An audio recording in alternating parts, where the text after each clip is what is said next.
ओम शांति। आज की मुरली का सार। मीठे बच्चे, यह रूहानी हॉस्पिटल तुम्हें आधा कल्प के लिए एवर हेल्दी बनाने वाली है। यहाँ तुम देही अभिमानी होकर बैठो। प्रश्न है, धंधा आदि करते भी कौन सा डायरेक्शन बुद्धि में याद रहना चाहिए? उत्तर है, बाप का डायरेक्शन है तुम किसी साकार व आकार को याद नहीं करो। एक बाप की याद रहे तो विकर्म विनाश हो। इसमें कोई ये नहीं कह सकता कि फुर्सत नहीं, सब कुछ करते भी याद में रह सकते हो। सुनते हैं मुख्य पॉइंट्स। पहला है, साधु संत ऋषि मुनि आदि सब साधना करते हैं। साधना की जाती है भगवान से मिलने की।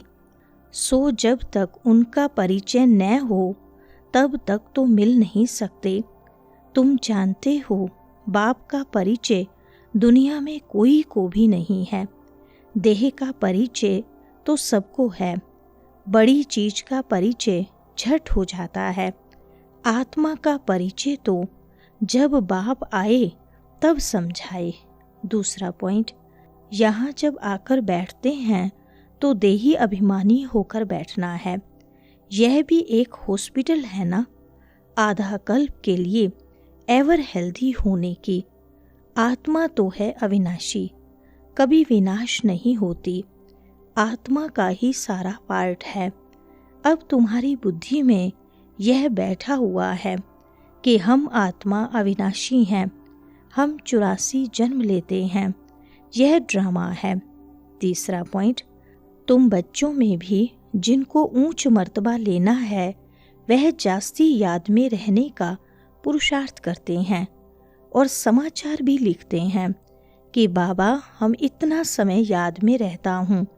कई तो पूरा समाचार लज्जा के मारे देते नहीं, समझते हैं बाबा क्या कहेंगे, परंतु मालूम तो पड़ता है ना। लौकिक माँ बाप भी बच्चे की पढ़ाई से समझ जाते हैं। यह तो बहुत बड़ा स्कूल है। चौथा पॉइंट, प्रदर्शनी में भी अनेक प्रकार के आते हैं तो गाइड्स भी खड़े रहने चाहिए जांच करने के लिए। रिसीव करने वाले तो जानते हैं यह किस प्रकार का आदमी है, तो उनको फिर इशारा करना चाहिए कि इनको तुम समझाओ। बाप अथवा टीचर बच्चों की क्लास में महिमा करते हैं। यह भी सबसे बड़ी खातरी है। नाम निकालने वाले बच्चों की महिमा अथवा खातरी की जाती है। पांचवा पॉइंट, अभी तुम जानते हो हम जो हीरे मिसल थे सो फिर कोड़ी मिसल बन पड़े हैं। फिर भगवान को अपने से भी जास्ती नीचे ले गए हैं। पहचानते ही नहीं हैं। तुम भारतवासियों को ही पहचान मिलती है, फिर पहचान कम हो जाती है। अभी तुम बाप की पहचान सबको देते जाते हो। ढेरों को बाप की पहचान मिलेगी। तुम्हारा मुख्य चित्र है ही यह। त्रिमूर्ति, गोला, झाड़, इनमें कितनी रोशनी है। छठा पॉइंट, अभी है कलयुग का अंत और है भी प्रजा का प्रजा पर राज्य। अभी राजाई तो है नहीं। कितना फर्क है। सतयुग के आदि में राजाएं थे और अभी कलयुग में भी राजाएं हैं। भल कोई वह पावन नहीं है, परंतु कोई पैसा देकर भी टाइटल ले लेते हैं। महाराजा तो कोई है नहीं, टाइटल खरीद कर लेते हैं। जैसे पटियाला का महाराजा, जोधपुर बीकानेर का महाराजा, नाम तो लेते हैं ना। यह नाम अविनाशी चला आता है। पहले पवित्र महाराजाएं थे, अब हैं अपवित्र महाराजाएं। अक्षर चला आता है। सातवां पॉइंट, भल कितने भी अच्छे अच्छे बड़े महल हैं, परंतु हीरे जवाहरातों के महल तो बनाने की कोई में ताकत नहीं है। यह सब बनाने में कोई देरी थोड़ी लगती है। यहाँ भी अर्थक्वेक आदि होती है तो बहुत कारीगर लगा देते हैं। 1-2 वर्ष में सारा शहर खड़ा कर देते हैं। आजकल तो नई नई इन्वेंशन भी निकालते रहते हैं। मकान बनाने की साइंस का भी जोर है। सब कुछ तैयार मिलता है, झट फ्लैट तैयार, बहुत जल्दी जल्दी बनते हैं। तो यह सब वहाँ काम में तो आते हैं ना, यह सब साथ चलने हैं। संस्कार तो रहते हैं ना। 8वां पॉइंट, बाप भी गुड मॉर्निंग कर फिर शिक्षा देते हैं। बच्चे बाप की याद में बैठे हो, चलते फिरते बाप को याद करो, क्योंकि जन्म जन्मांतर का सिर पर बोझा है। सीढ़ी उतरते उतरते 84 जन्म लेते हैं। अभी फिर एक जन्म में चढ़ती कला होती है। जितना बाप को याद करते रहेंगे उतना खुशी भी होगी, ताकत मिलेगी। बहुत बच्चे हैं जिनको आगे नंबर में रखा जाता है, परंतु याद में बिल्कुल रहते नहीं हैं। भल ज्ञान में तीखे हैं, परंतु याद की यात्रा है नहीं।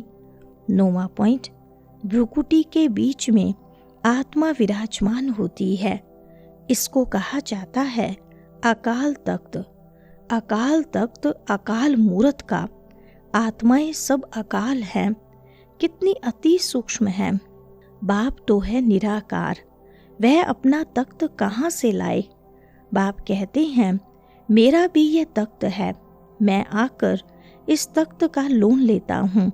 ब्रह्मा के साधारण बूढ़े तन में अकाल तख्त पर आकर बैठता हूँ।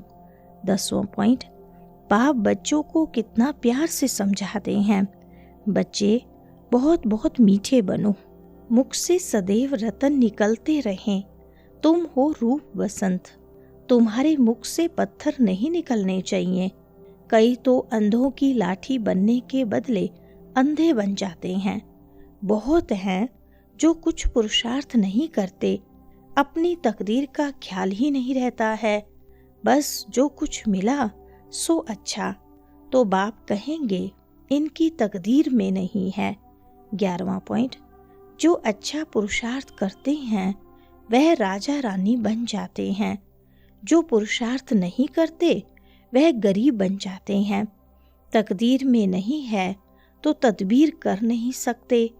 कोई तो बहुत अच्छी तकदीर बना लेते हैं।